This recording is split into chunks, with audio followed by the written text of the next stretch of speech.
Olá, queridos! Chegou aquele momento gostoso, o momento do nosso encontro diário, aqui no Cabeça para Cima, para falar de temas que fazem diferença no nosso dia a dia, não é? Muitíssimo obrigada pela sua companhia, por abrir as portas da sua casa para a gente poder ficar juntos e conversar sobre esses temas e também por você mandar suas sugestões, suas opiniões sobre aquilo que fazemos aqui. É muito bom mesmo saber que a gente tem correspondido às suas expectativas e que tem conseguido abençoar a sua vida, levando o amor de Jesus onde você estiver, em qualquer lugar do Brasil ou do mundo. Lembra aqui que você pode nos acompanhar pela Rede Boas Novas de televisão, mas pode acompanhar também pela internet no site www.boasnovas.tv. E se você não gosta de acompanhar pela internet, mas não tem o sinal da Boas Novas aí na sua cidade, você pode também colocar um receptor de satélite e pegar o nosso sinal diretamente do satélite. E, de novo, a Boas Novas vai estar aí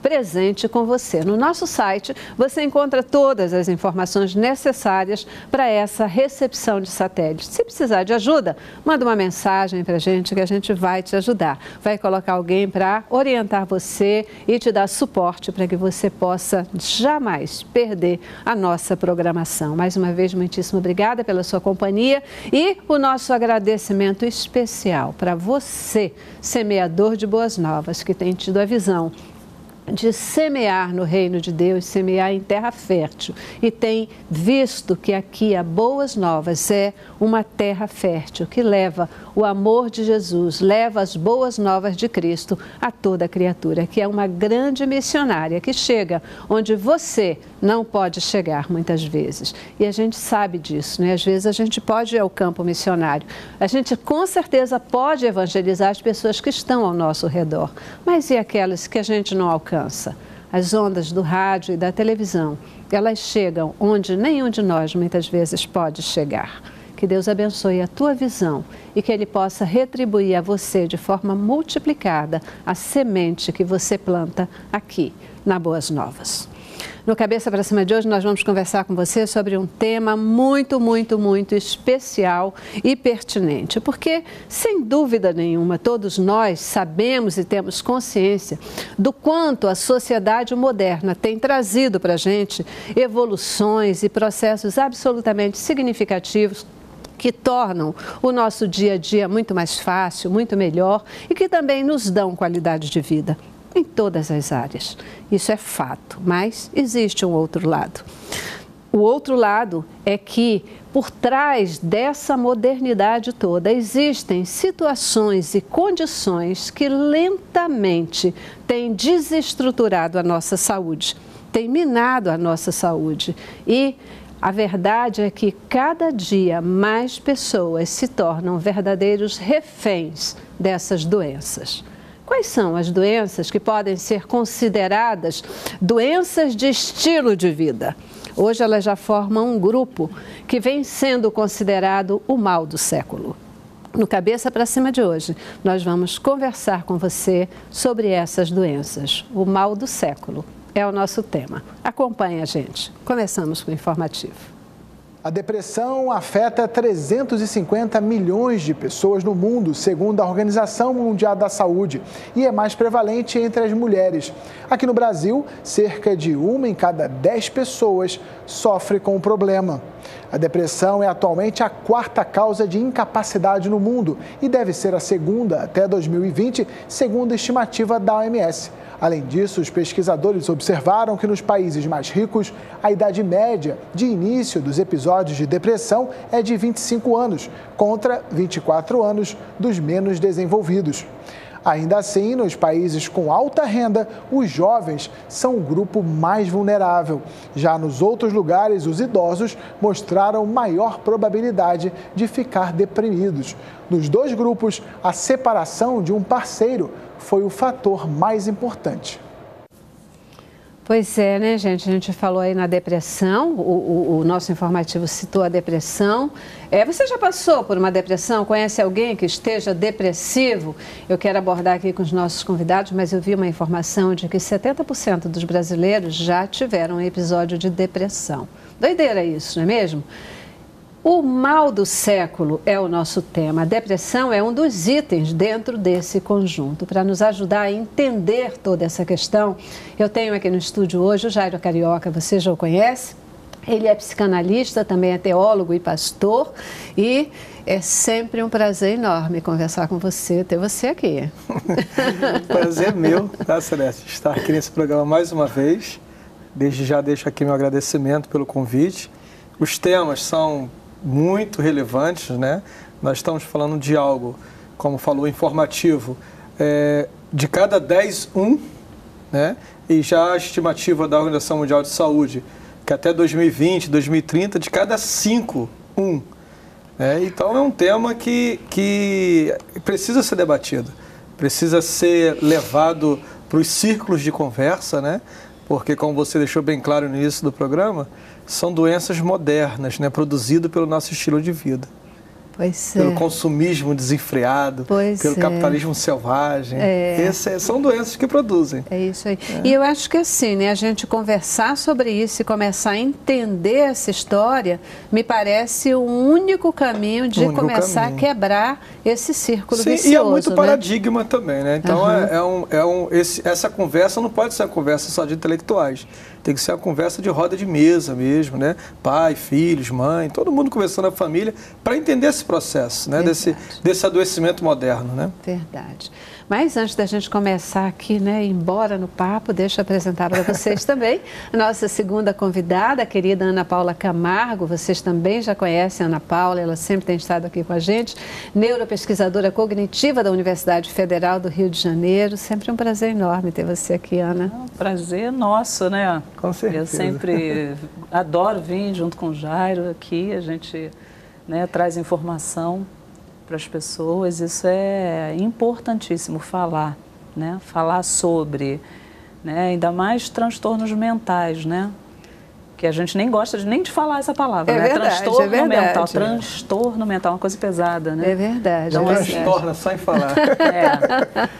Essas doenças, elas têm um estigma negativo, né? Então as pessoas não querem nem tocar no assunto, né? Muito menos buscar um tratamento. Então, quando a pessoa vai buscar um tratamento, é porque realmente ela já está numa fase já bem adiantada da patologia, né? Então, assim, a gente estava até conversando antes, né, que a nossa cultura brasileira, ela não é de prevenção, mas de uma medicina curativa, né? Então, depois que a patologia já está instalada no indivíduo, é que vai se buscar alternativas para tirar aquele indivíduo daquela patologia, nunca se prevenir, né, aquela patologia. Então, assim, essas doenças modernas, elas, se falou ali da depressão, né? De delas, 10 pessoas, uma está com depressão. Mas dentre essas 10, outras estão com síndrome do pânico, ansiedade, com transtorno compulsivo, por alimentos, outro por sexo, outros estão usuários de drogas, de álcool. Então, você vai ver que entre esses 10 indivíduos, não é um que está doente e os outros 9 saudáveis, né? Nós temos uma sociedade em que há uma doença coletiva, e a doença coletiva a forma como se está vivendo hoje não é uma forma positiva para o homem. Então, a gente vê que há índices e pesquisas do homem do passado e o homem do presente. Homens do passado tinham muito menos depressão. Obviamente, existia depressão, mas não tinha a depressão como hoje ela existe, né? Então, tem uma pesquisa americana que indivíduos que participaram da Primeira e da Segunda Guerra, que se espera que esse indivíduo tenha uma depressão terrível, né? Até pelo acontecimento todo da vivência dele muito pesada. Eles são muito menos propícios a ter depressão do que o indivíduo de hoje. Uau!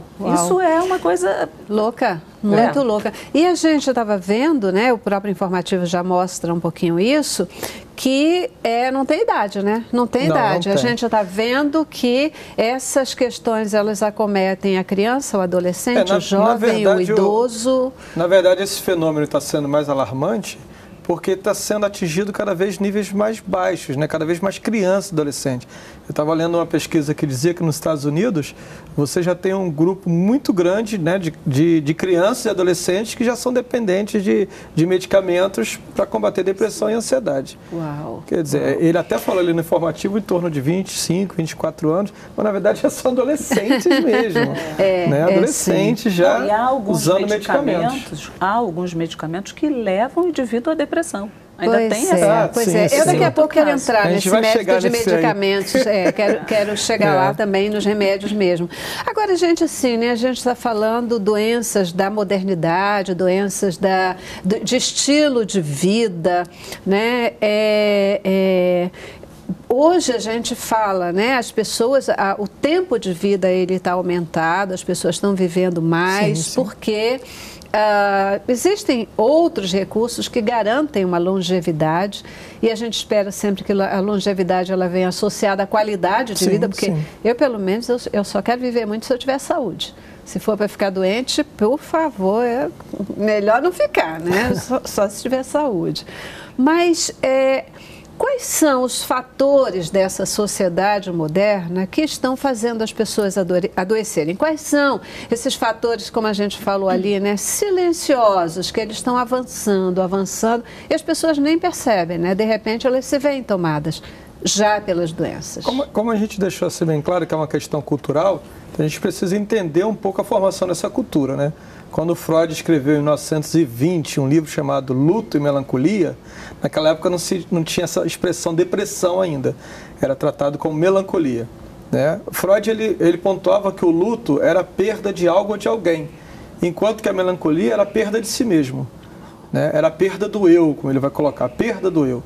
Então, numa sociedade que cada vez mais o eu está sendo fragmentado, vivemos, a Ana deixou bem claro aqui, sobre o homem do passado e o homem do presente. Então, na medida que vai se perdendo a objetividade do existir e essa vida vai ficando cada vez mais subjetiva, né? Cada vez mais subjetiva. Ele falou no informativo uma coisa interessante, que o número maior de pessoas são mulheres. Quer dizer, na medida em que essas mulheres vão deixando de ser objetivas e vão se tornando subjetivas, elas chegam num certo momento que elas não sabem o que fazer da sua vida. O que eu faço? Não sei. Então, esse eu que se perde, e aí Freud vai pontuar que a depressão é a perda do eu. E esse eu que ele fala é a perda da falta, é a perda do desejo. Lacan vai dizer isso. O sujeito que perde o desejo é um sujeito depressivo. Então, a falta do desejar alguma coisa. Então, desejo de viver, sim, o desejo de experimentar, o desejo de realizar. Pois é, e esse desejo se torna patológico quando, eu vou dar um exemplo aqui do que o próprio Freud pontua, né? Quando a mulher tem uma relação com o marido e ela diz assim, eu sou incapaz de satisfazer esse marido. O inconsciente, isso é a consciência dela, mas no inconsciente, na verdade, é o marido que é incapaz de satisfazer ela. Mas aí o que a mente dela faz? Cria uma culpa, onde ela é incapaz. Então, a depressão é autodepreciação, né? A pessoa se autodeprecia, a pessoa tem baixa autoestima, a pessoa se vitimiza, se culpa o tempo todo e ela se deprime, ela deixa de desejar a vida. Não porque ela não quer, é porque ela não se acha digna daquela vivência, daquele casamento, daquela relação, de uma série de coisas. Por conta disso, se perde energia, né? Se a gente pudesse pontuar a energia do corpo em 100%, a pessoa tira, vamos botar 40% para comer, beber, essas coisas todas, e 60% para amar alguém. Quando esse alguém não estar mais na minha vida, o que eu faço com esse 60% que eu destinava a essa pessoa? Aí tem dois caminhos que Freud vai pontuar. Pego esse 60% e volto para o meu eu, e aí eu fortaleço o meu ego, eu sou bom, eu sou bacana, eu venci, vou passar por isso de novo, está tranquilo. Ou eu pego esse 60% e vou atacar esse outro. Esse outro não presta, foi embora por causa disso e tal. Como eu gostava, eu amava, normalmente eu não vou acusar o outro, eu vou acusar quem? A mim. Eu é que não prestava, eu é que não fui bom o suficiente, eu é que não valia, por isso que a pessoa foi embora. Então essa vitimização, essa culpa cria essa depressão. E aí entra a questão patológica. Toda, vira uma doença, porque ela entra num processo de melancolia profunda, onde ela desiste da vida. A filosofia chamava, por exemplo, Celeste, eu achei muito interessante, na filosofia, né, você tinha o nome chamado de acovardamento moral. que dentro do cristianismo era considerado até pecado. Né? Então você tem filósofos que via isso como uma forma de acovardar-se da vida. Isso era depressão. Algumas pessoas ainda usam hoje, né, isso, o covarde, tem medo da vida, tem medo de enfrentar a vida, exatamente. Essa questão toda, né? Ana, essas doenças da modernidade, elas começam no cérebro, elas começam aqui, né? A gente estava discutindo isso. Onde começam no cérebro. O que acontece? Porque quando a gente às vezes pensa numa depressão, né? Ai, meu Deus, né? Aquela coisa do não quero isso, não quero aquilo, não tenho vontade. E isso começa a se refletir total, numa apatia, no físico, mas elas começam na mente. Olha só. Ovo lógico que eu vou puxar a sardinha para o lado neurofisiológico da coisa e eu acho que é um ponto muito importante para depressão ou para qualquer outro transtorno mental iniciar o processo ali. Mas, na verdade, a gente não sabe se, por exemplo, o Jairo trouxe um caso de um indivíduo, né, que tem esse problema e tal. Agora, esse problema começou numa química cerebral ou começou num pensamento, de um comportamento onde ele estava? Ninguém sabe, sabe? Essa é a pergunta Celeste, que todo mundo faz. Essa é a pergunta que todo cientista quer responder, né? É uma pergunta muito importante. Agora, sem dúvida nenhuma, sem querer responder essa pergunta, mas levantando as coisas importantes a respeito, o cérebro, ele é um potente causador de todos os transtornos mentais. Por quê? Existe uma química. O nosso cérebro, ele funciona, eu já falei muito disso aqui, né? Ele funciona através de eletricidade e química. Né? Então, nós temos um modelo matemático que tem uma química cerebral e um potencial elétrico para que essa fórmula ela aconteça, né? Isso aconteça dentro do cérebro. Então, quando você tem uma ausência você vai fazer uma macarronada e falta a massa, como vai ser feita essa macarronada, né? Perfeito. Então, você faz o molho, mas cadê a massa para ser servido? Ou você compensa ou fica sem. Exato. Então, assim, o que acontece? Nós temos uma química cerebral. E esse indivíduo do passado, esse que vivia na caverna, ele tinha a mesma química do indivíduo de hoje. Só que nós vivíamos completamente diferente. É o estilo de vida. O cara, ele acordava e ele tinha que caçar a comida dele, ele tinha que costurar a roupa dele, ele tinha que fazer atividade física, ele tinha um objetivo, né, muito claro para a vida dele. Hoje, o que o indivíduo moderno tem? Ele tem a compensação de ter uma vida muito confortável. Apesar disso, desse conforto total, sobra muito tempo para ele estar refletindo sobre qual é o meu objetivo, o que eu estou fazendo aqui.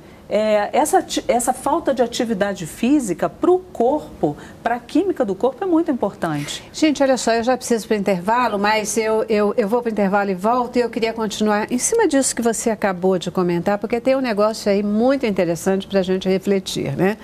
Porque uma frase que é absolutamente comum nas pessoas hoje eu não tenho tempo. Eu não tenho tempo, não dá tempo, não tem como, não tem tempo. Na verdade, as pessoas hoje, elas estão sem tempo, inclusive, para contemplação, né? Exatamente. Todo o tempo delas, mesmo o tempo de inércia, é um tempo tomado, às vezes, com redes sociais. Essas são as doenças da globalização. Pois é. Aí, como é que é isso, né? Você acabou de dizer, sobra tempo demais para as pessoas pensarem. E as pessoas dizem, eu não tenho tempo. Como é que isso acaba se juntando e pode ou não refletir numa dessas doenças que a gente vem considerando aqui mal do século, tá? Sim. Logo depois do intervalo, vamos lá. Cabeça pra cima. Cabeça pra cima.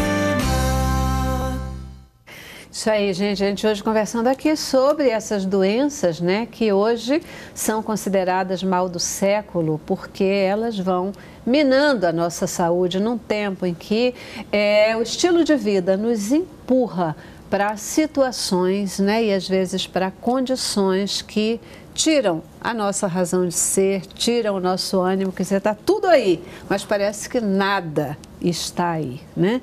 Sobra tempo para as pessoas pensarem, mas sobra tempo porque todo mundo diz que não tem tempo, né? Como é que isso se reflete nessas questões? Eu não concordo que falta tempo. Eu acho que sobra tempo, realmente, como os cientistas falam. O que se tem é um tempo mal administrado, né? Então, nós temos hoje um indivíduo que tem tempo, porque ele não precisa caçar, ele não precisa costurar a sua própria roupa, ele não precisa lavar a sua roupa nas mãos, né? Ele tem tempo para fazer outras atividades, mas ele administra mal esse tempo. E coloca e se impõe uma agenda muito estressante. Então, desde indivíduos pequenos, nós temos indivíduos, crianças que têm agendas de executivo. É, né? verdade. Então, isso é uma má administração do tempo. Por isso, falta tempo para contemplação. Isso reflete imediatamente na saúde desse indivíduo, porque esse indivíduo, como ele administra mal a vida dele, administra mal o tempo dele, ele vai comer mal, ele vai dormir mal, ele vai trabalhar mal, ele vai se impor metas que não são atingíveis, então ele vai gerar frustrações que vão gerar doenças, né? Então vão gerar todas essas frustrações, essas tristezas. A gente estava falando sobre a tristeza e inclusive é um ponto importante a gente falar sobre isso, mas todas essas condições humanas que deveriam levar ele para uma vida positiva, leva para uma vida negativa, porque ele não consegue lidar com, enfrentar essa convivência de forma positiva. Ele faz de forma negativa mesmo. Então, ele está sempre reclamando pela falta de tempo. Mas isso não é uma verdade. Se a gente for buscar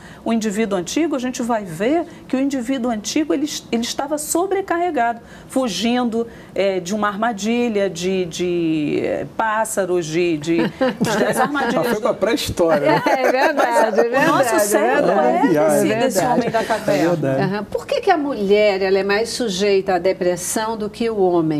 E também, assim, a gente está falando de depressão, mas vamos elencar de novo aqui esse conjunto de doenças que vem sendo consideradas mal do século, porque aí eu queria, a partir disso, a gente ver são as doenças sociais, decorrências, né? Chamadas né? doenças sociais.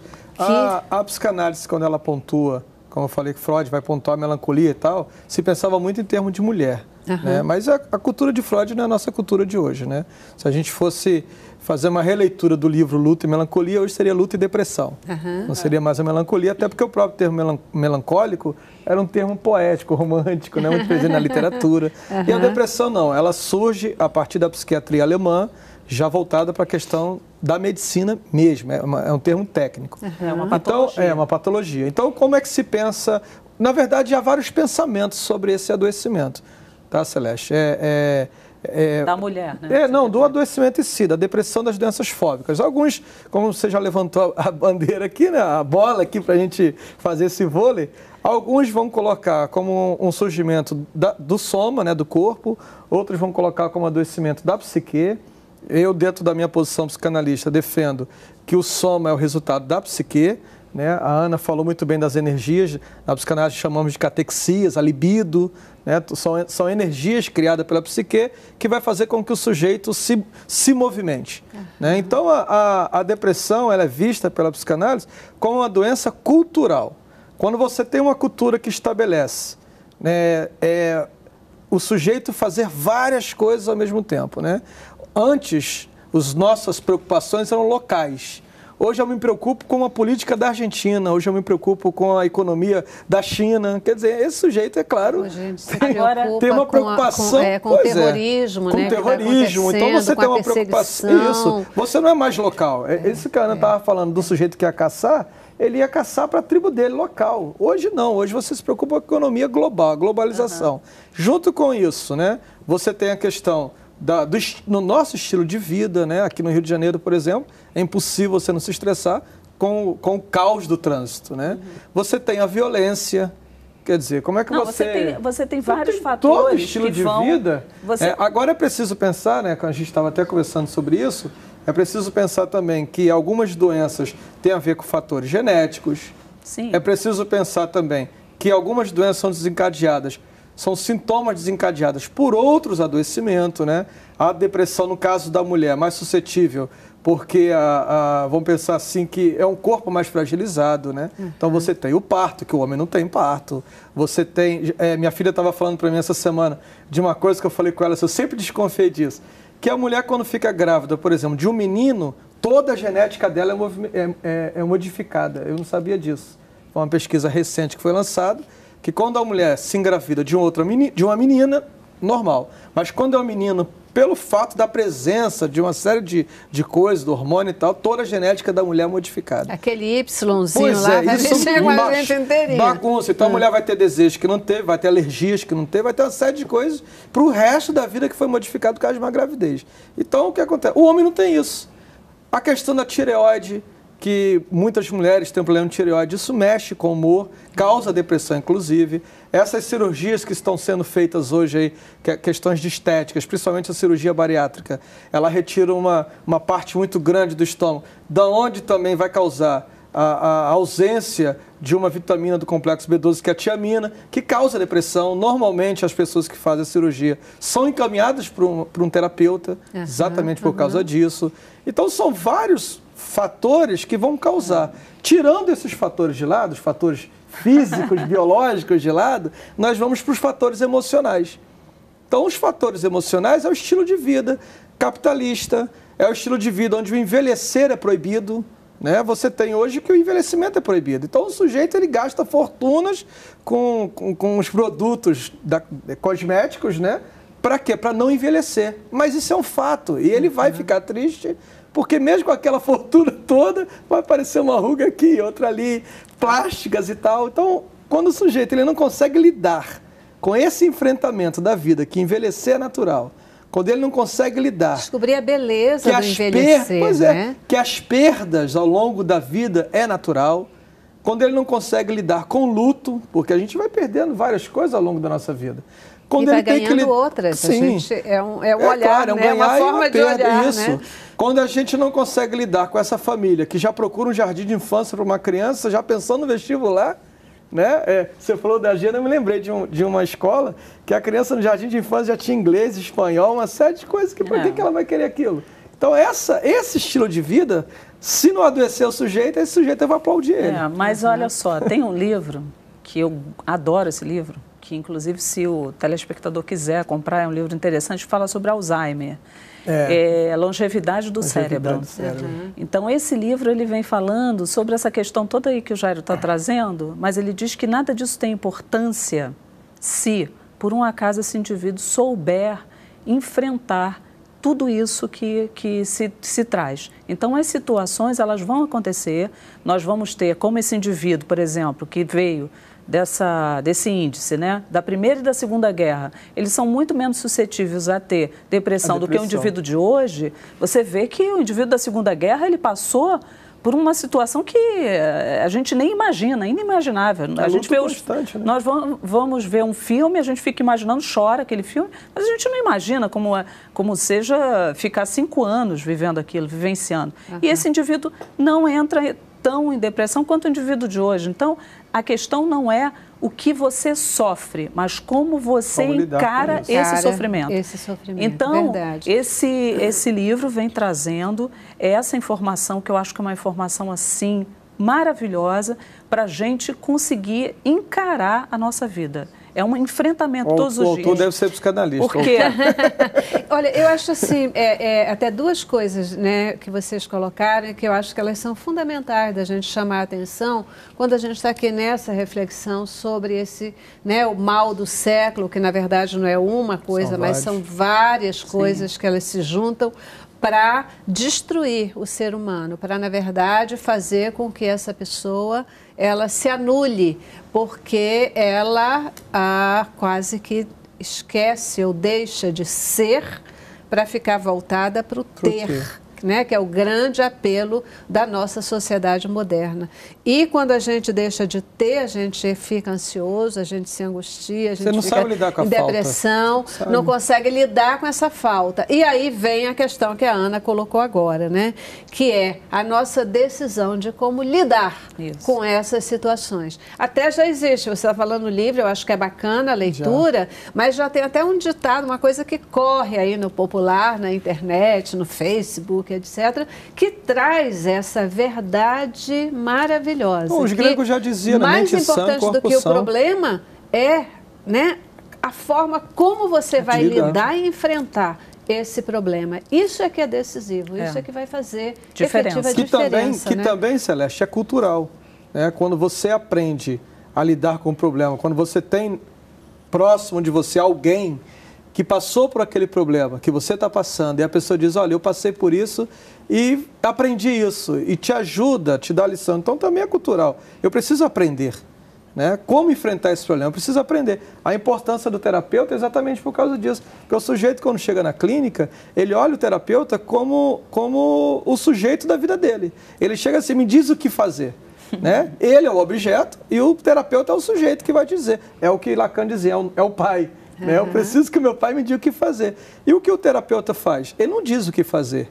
No discurso da terapia, o sujeito que chega como objeto, ele aprende que ele é que precisa tomar a decisão. Aliás, muita gente reclama dos terapeutas exatamente por causa disso, né? Diz assim, eu pago o cara para ir lá para querer que eu diga tudo o que eu tenho que fazer, como é que pode? Eu espero que ele diga e ele não fala nada. Tem até uma sátira de um analisando, né? Que ele chega e fala assim, olha, eu estou cansado de chegar aqui, você não me dizer nada, eu falar, e você perguntar o que eu sinto com isso. Eu quero que você diga alguma coisa. O terapeuta, tá, e o que você se sente com isso? Porque não é a função, como a Ana deixou bem claro, do sujeito se descobrir. Se a depressão é exatamente o esquecimento do eu, então em algum momento da minha vida eu me perdi. Eu preciso me achar, eu preciso me encontrar. Agora, eu não faço isso sozinho. Eu não consigo fazer isso sozinho, eu preciso de alguém que me auxilie. Daí que a palavra terapia é exatamente o quê? Aquele que escuta a alma. Eu preciso de alguém que escute a minha alma. E a depressão, Freud dizia que é uma doença da alma. Freud dizia isso, a depressão é uma doença da alma. Em algum momento a sua alma se fragmentou. Você precisa de alguém que lhe pegue pela mão, faça aquilo que o Ovídio fez com Dante Alighieri, né? Vamos andar pelo purgatório junto, vamos andar pelo inferno até a gente chegar no céu. Então precisa de alguém que faça isso. Muitas vezes as pessoas acham que as doenças mentais, elas são menos significativas ou menos impactantes ou preocupantes do que, por exemplo, as doenças físicas, né? Dão menos importância para uma questão mental do que para uma questão também, né? Física, né? Isso é um fato, isso é uma realidade. O fato, a doença mental, eu não estou falando aqui necessariamente da loucura e tal, né? Mas eu estou falando dessa questão mesmo de uma depressão, de uma ansiedade, daquelas coisas que vão perturbando a cabeça da gente. Elas merecem, é difícil até fazer a pergunta, né? Mas assim, elas são menos importantes do que as doenças físicas. A gente precisa, pode postergar mais o cuidado, a atenção, a busca de cura dessa doença da mente do que de uma doença física. Eu vou para o intervalo e logo depois vocês respondem. Tá legal? Okay. Vamos lá. Cabeça pra cima. Cabeça pra cima.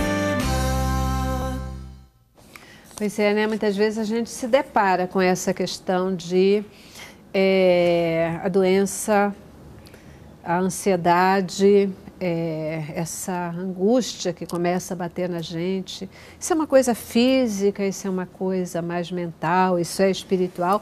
Aliás, tem gente que acha que crente não pode ter depressão, porque isso é coisa do diabo, né? Que é o diabo que está lá, a pessoa não pode ter depressão, né? Essas são as falsas verdades, pois né? E não dá a devida atenção. Doenças mentais, elas requerem cuidados imediatos. Então, também. Isso é uma falsa verdade também, né? Que doença mental tem a incapacidade muito menor do que uma doença física.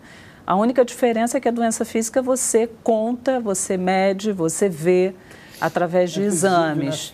E o psicológico não, né? Então, como saber quanto aquele indivíduo está sofrendo, né? O quanto, né? Porque uma doença, alguma coisa que pode abater o Jairo, pode não me abater, né? Então, assim, o fato de uma perda, por exemplo, o nosso início do programa, né, falou que a principal causa de depressão é a separação. Pode ser que a separação seja um desastre para determinadas pessoas e outras não, outras conseguem se superar depois de uma separação. Então, assim, o problema do transtorno mental é esse, porque você não consegue medir o quanto vai ser desastroso na vida de alguém aquela doença, né? Então, por isso há esse estigma grande, inclusive de o fator espiritual, está sendo levado em consideração. A gente tem uma história aí do transtorno mental muito negativa, né? Então, assim, os esquizofrênicos eram possuídos pelo diabo, né? Então, você tem um doente mental que ele era excluído da sociedade. Se faziam casas e que se colocavam manicômios, né? Se colocavam esses indivíduos que era fora da cidade. Guetos, na né? verdade, então, né? você excluía esse indivíduo. Então, quem quer ser excluído? Ninguém, né? É verdade. Nós vivemos numa sociedade que a gente quer ser incluído nessa sociedade. Então, quando você diz, eu tenho um transtorno mental, eu tenho uma síndrome do pânico, acredite se quiser, existem ainda pais que quando tem um filho com alguma patologia, uma paralisia cerebral, uma síndrome de Down, eles trancam o quarto e você nem sabe que aquele indivíduo existe. E existe isso hoje ainda. Eu tenho pacientes que eu tenho esse histórico hoje. Que abandonam o filho. Então... A questão do abandono. A questão que ela está colocando sobre isso, a gente vê muito na prática clínica, Celeste. Infelizmente, eu deixo até o alerta para o telespectador. A maioria das pessoas procuram ajuda quando já não tem muita coisa a se fazer. O adoecimento mental, ele é um estágio tão quanto o adoecimento físico. Né? Aquele cortezinho, se não for tratado, vai infeccionar. Se não for tratado, gera uma gangrena e você tem que amputar o membro por causa de uma coisa tão simples. Então, o adoecimento mental é a mesma coisa. Ele começa com graus. Então, uma pequena alucinação auditiva, visual, mental, se não for tratada, aquilo vai crescendo até chegar um momento em que você tem uma esquizofrenia caracterizada. Mas não começou assim. Começou lá atrás, quando era criança, uma série de coisas, de distúrbios que foram acontecendo. Quando é que se dá, aqui principalmente no Brasil, só se dá valor a isso quando o sujeito tem um surto. Então, muitas vezes, até eu falo com meus pacientes que muitas vezes o surto é benéfico, nesse sentido, porque só assim a família deu atenção. É verdade, é verdade. E muitas vezes isso, né? Você tem uma angústia, você tem uma ansiedade, você tem uma questão que ela é mais íntima sua e que você não trata, você não trabalha isso. E daqui a pouco isso vira uma outra patologia. Somatiza, né? Somatiza. Isso pode virar uma alergia, pode virar uma erupção cutânea, pode virar uma, às vezes, uma questão mais cardíaca, Celeste, as síndromes. O psicanalista francês Jacques Lacan, ele dizia que doenças são palavras que não foram ditas. É isso então, aí. na medida que eu engulo as palavras, aquilo vai sair. Como vai sair? A gente estava até conversando sobre o deslocamento da doença, né? As pessoas precisam entender que a doença se desloca. Muitas vezes aquilo que você acha que é doença, não é doença, é sintoma. O adoecimento, na verdade, ele é psíquico em alguns casos. Então, a gente ainda vai entrar nessa parte da questão medicamentosa, está se tratando o sintoma e esquecendo a doença. Então, muito adoecimento do corpo nada mais é do que uma somatização de um adoecimento psíquico. Por isso que os gregos diziam, mente sã, corpo são. Como nós temos uma política brasileira, né? Isso é muito do Brasil, até por conta de uma cópia americana. A gente estava falando dessa questão da ideologia americana, né? A máxima americana é para cada deprimido um comprimido. Falando em para cada deprimido um comprimido, e para a gente poder entrar em formas de tratamento dessa questão toda do que a gente está falando, vamos ver um vídeo que a produção separou aí para a gente. Ele é bastante interessante, dá para dar uma relaxadinha. Roda o vídeo. Aos 30 anos, você tem uma depressãozinha, uma tristeza meio persistente. Prescreve-se fluoxetina. A fluoxetina dificulta o seu sono. Então prescreve-se clonazepam, o Rivotril da vida. O clonazepam o deixa meio bobo ao acordar e reduz sua memória. Volta ao doutor. Ele nota que você aumentou de peso. Então ele prescreve sibutramina. A sibutramina o faz perder uns quilinhos, mas lhe dá uma taquicardia incômoda. Novo retorno ao doutor. Além da batedeira no coração, ele nota que você também está com pressão alta. Então prescreve-lhe losartana e atenolol, este último para reduzir a palpitação cardíaca. Você já está com 35 anos e toma fluoxetina, clonazepam, sibutramina, losartana e atenolol. E aparentemente adequado, um polivitamínicos é prescrito. Como o doutor não entende nada de vitaminas e minerais, para garantir todas as vitaminas, recomenda um polivitamínico de A a Z que para muito pouca coisa serve. Aos 40 anos, você percebe que seus dentes estão apodrecendo e caindo. Cá entre nós, é o antidepressivo. Tome grana para gastar com o dentista. Nessa mesma época, outra constatação. Sua memória está falhando mais que o habitual. Mais uma vez para o seu doutor, isso não é problema. Ginkgo biloba é prescrito.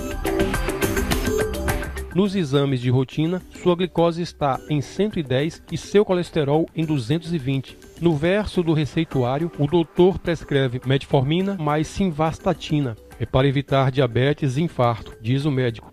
Aos 40 e poucos anos, você já toma fluoxetina, clonazepam, sibutramina, losartana, atenolol, polivitamínico de A a Z, omeprazol, domperidona, laxante natural, sildenafil, vardenafil, lodenafil ou tadalafil, neusaldina ou neusa, como chamam, ginkgo biloba, metformina e simvastatina.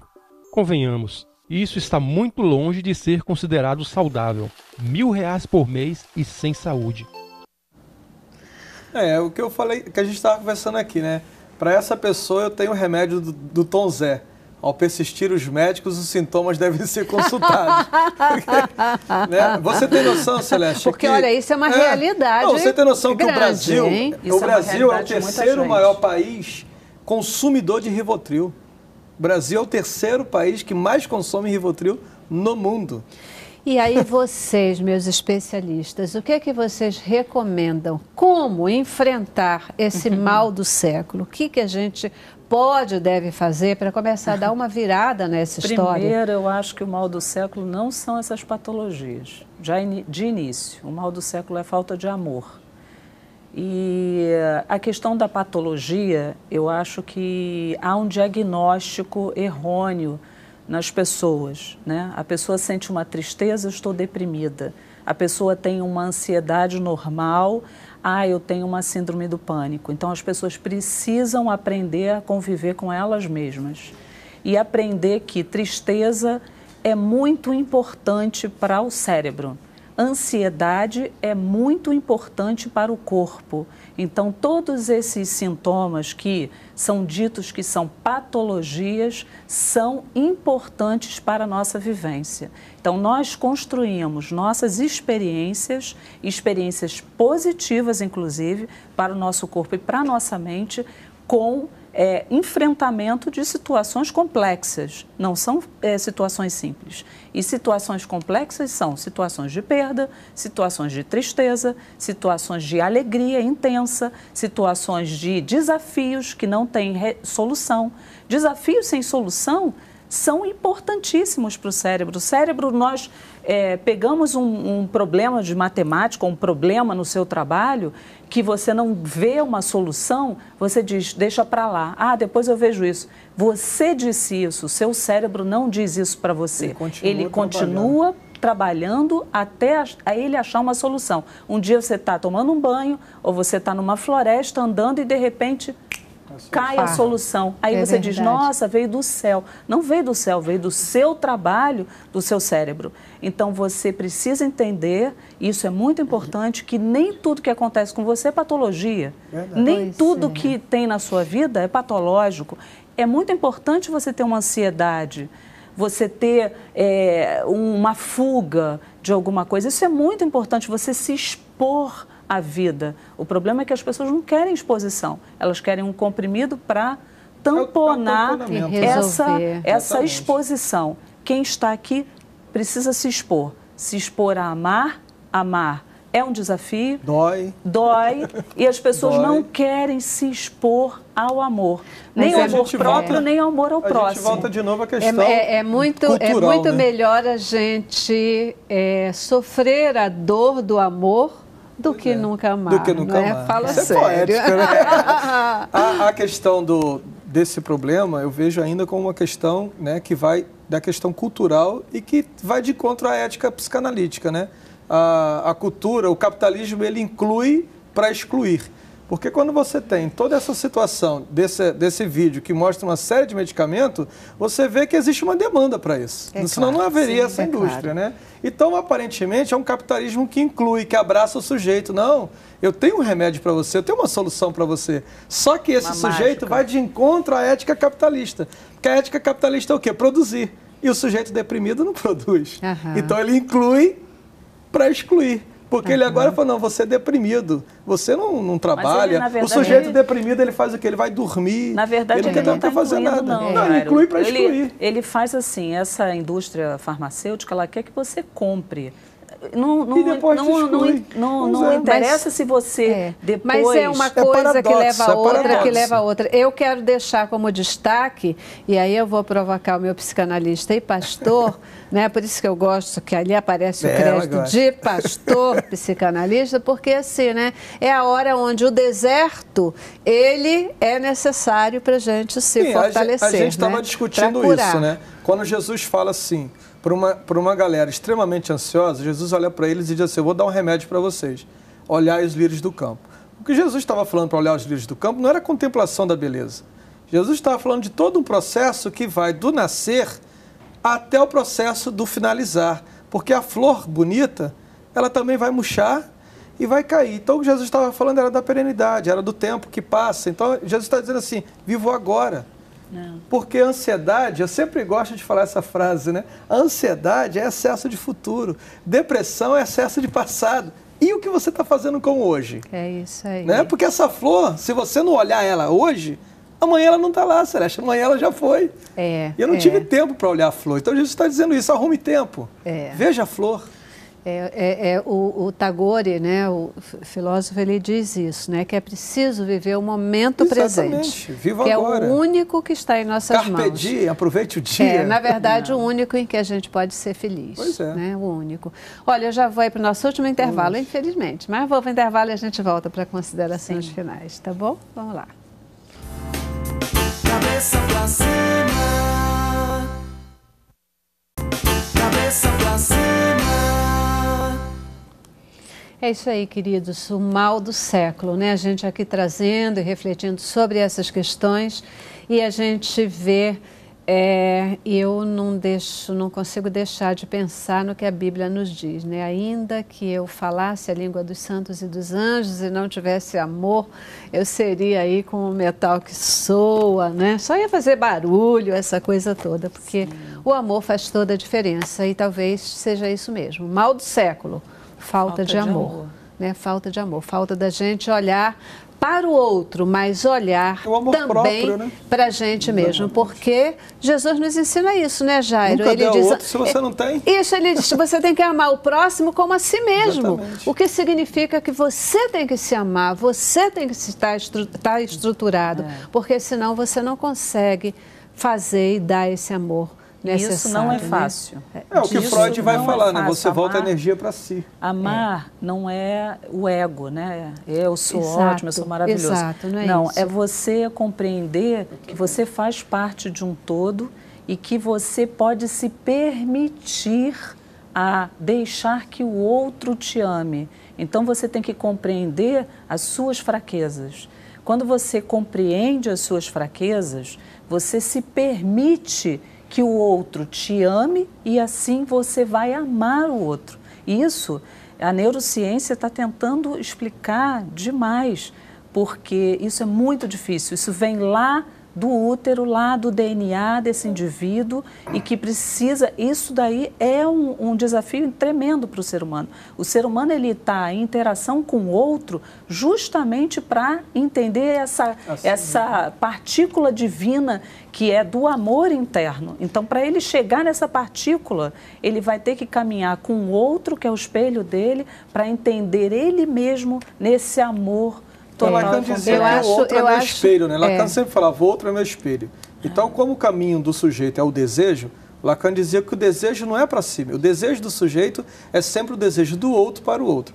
Quando o sujeito tem o seu desejo para si mesmo, Freud disse que isso é patologia, que é o narcisismo. O narcisismo é o espelho voltado só para mim, onde eu não enxergo o outro. E tudo isso, claro, que Freud e Lacan disseram, é o que Jesus Cristo falou. Você não pode amar o outro sem passar por si mesmo. Ame a si mesmo. Mas se amar só a si mesmo, perde o valor. É preciso amar o outro. Pois é, né? Eu acho que talvez quando Paulo diz assim, quando eu estou fraco, aí é que eu estou forte. Exatamente. Pode explicar bacaninha isso que a gente está falando aqui, né? Porque e esse outro também deixa a gente numa situação de bico, né? Porque o Jean-Paul Sartre dizia que o outro também pode ser meu inferno.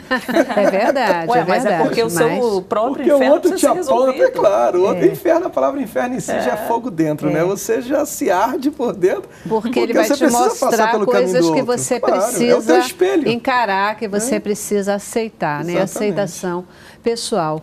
Então, aceitação pessoal, enfrentamento dos problemas que batem à tua porta. Esses são os verdadeiros males desse século. O outro diz quem eu sou, né, Celeste? É verdade. O outro diz quem eu de fato sou. É verdade, é verdade. Queridos, brigadíssima aí pela reflexão, pelo papo de hoje. Muito bom, papo cabeça. E pra cima. E pra cima, com certeza. Não tem que cabeça deprimida aqui, não. De jeito nenhum, né? Porque quando a gente fica fraco, é só buscar o Senhor, né? Entregar a Ele, buscar o amor dEle. E aí a gente vai sair de qualquer mal, de qualquer depressão, de qualquer ansiedade, né? Olhai os lírios do campo e vejam como eles são lindos, são belos, né? E eles não têm ansiedade nenhuma, eles não têm, né? Porque o Senhor supre, de verdade. Brigadíssima para vocês, tá bom? Obrigada a você também que está em casa, participou conosco. E a gente termina o programa com boa música, deixando você aí com a Dani Seabra, que canta pra gente, abençoando a nossa vida. Paz!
Estás comigo, Senhor, através do teu Espírito, me fortaleça e me faça viver melhor. Espírito Santo de Deus, Espírito Santo de Deus, não me deixes, Espírito Santo.